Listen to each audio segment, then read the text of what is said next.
ये खबर है श्री देवगिरी जी महाराज आश्रम जयपुर की। ये आश्रम स्वर्गीय श्री लच्छू राम जी राजौरिया द्वारा बनवाया गया है।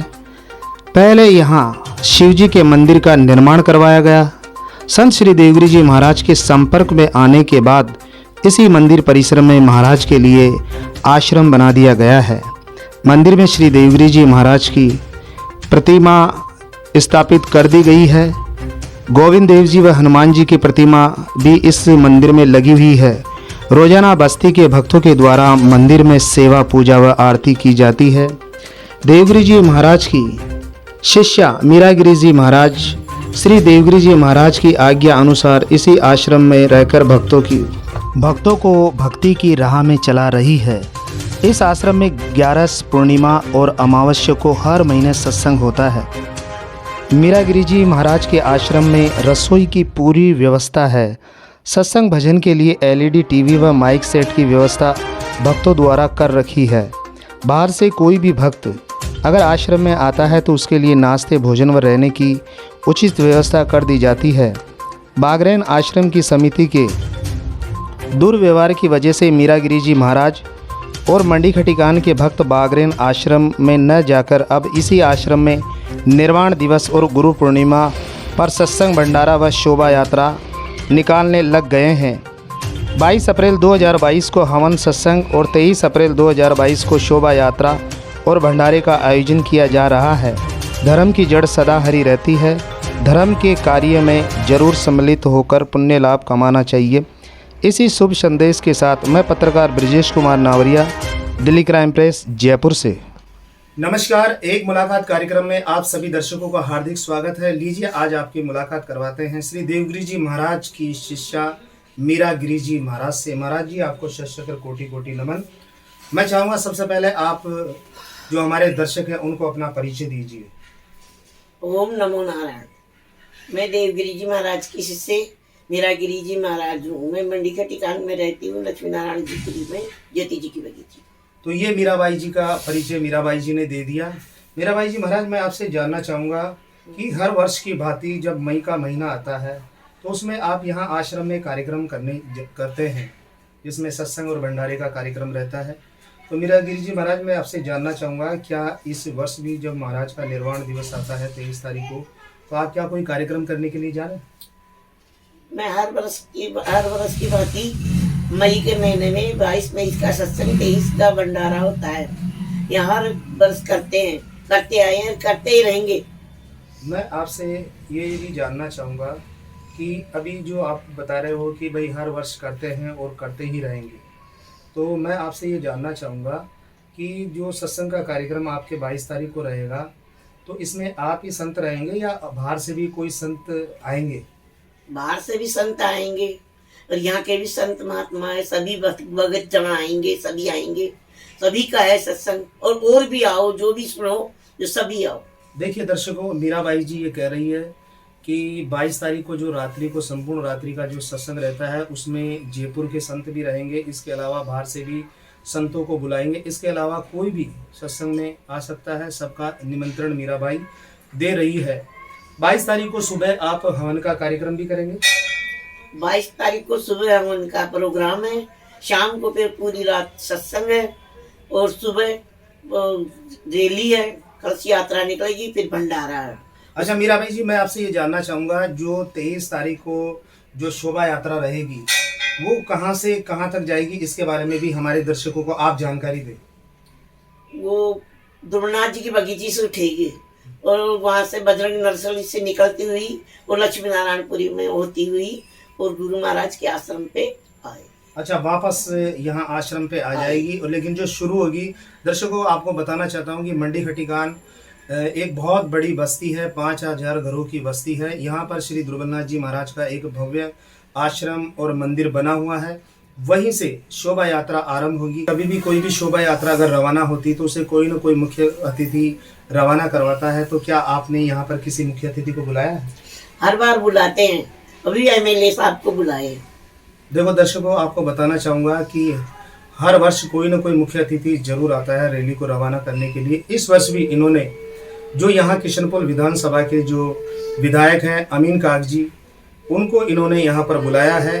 और इसके अलावा यहाँ के जो कांग्रेस के पार्षद प्रत्याशी हैं श्रीमान दया सिंह जी सामरिया, उन्होंने एमएलए साहब को बुलाया है। और दया सिंह सामरिया जी के बारे में बताना चाहता हूँ कि हर वर्ष ये टेंट की जो भी व्यवस्था होती है दया सिंह सामरिया जी करते हैं। मेरा भाई जी, आप जो भक्त है उनको क्या संदेश देना चाहते हैं इस कार्यक्रम को लेकर? सभी को यही संदेश है, सब पधारो, इसको सुधारो, कार्य को सब काम करो, सब अपने अपने हिसाब से काम करो, सुधारो इसको।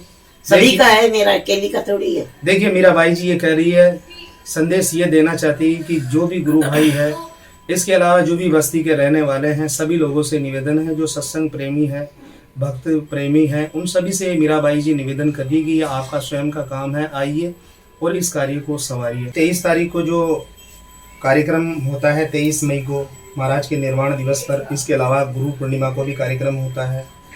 तो यहाँ जयपुर आश्रम में भी आप करने लगे, और जबकि वहाँ जो बागरेन आश्रम है वहाँ भी ये कार्यक्रम होता है। तो मैं आपसे ये जानना चाहता हूँ कि आप यहीं पर ये कार्यक्रम क्यों करने लग गए? यहाँ ऐसे करने लग गए कि वो समिति वाले है ना, अच्छा भाव नहीं रखता हमारे साथ, इसलिए हम यहीं कर लेते हैं। और उनका भाव सही होगा तो हम तो जाएंगे, गुरुद्वारा छोड़ने का थोड़ी होता है, वहाँ तो जाएंगे भी आएंगे भी। देखो दर्शकों, मीरा बाई जी ये कह रही कि जो वहाँ की कार्यकारिणी समिति बनी हुई है उन लोगों का व्यवहार सही नहीं है, इसी वजह से यहाँ जयपुर में ये कार्यक्रम करने लग गए हैं। लेकिन मीरा बाई जी का ये भी कहना है कि अगर उनका व्यवहार सही हो जाता है तो हम वापस गुरुद्वारा जाने भी लग जाएंगे। बहुत अच्छी बात कही है मीरा बाई ने, क्योंकि देखिए एक दोहे में कहा गया है कि आव नहीं आदर नहीं नई नैनों में न, तुलसी वहाँ न जाइए चाहे से कंचन बरसे मह। यही बात यहाँ प्रतीत होती है। जो समिति के जो सदस्य हैं उन सब लोगों को सोचना चाहिए कि हम सब लोगों को हिल मिलकर प्यार प्रेम से रहना चाहिए, क्योंकि वो आश्रम देवगिरी जी महाराज का आश्रम है और हम सब गुरु भाई बहन हैं, हम शिष्य हैं। हम सबको प्यार प्रेम से और हमें एकता के साथ रहना चाहिए। अगर हम इस तरीके से अलग अलग रहेंगे तो इससे क्या है कि आश्रम और गुरु महाराज की महिमा में कमी नज़र आती है।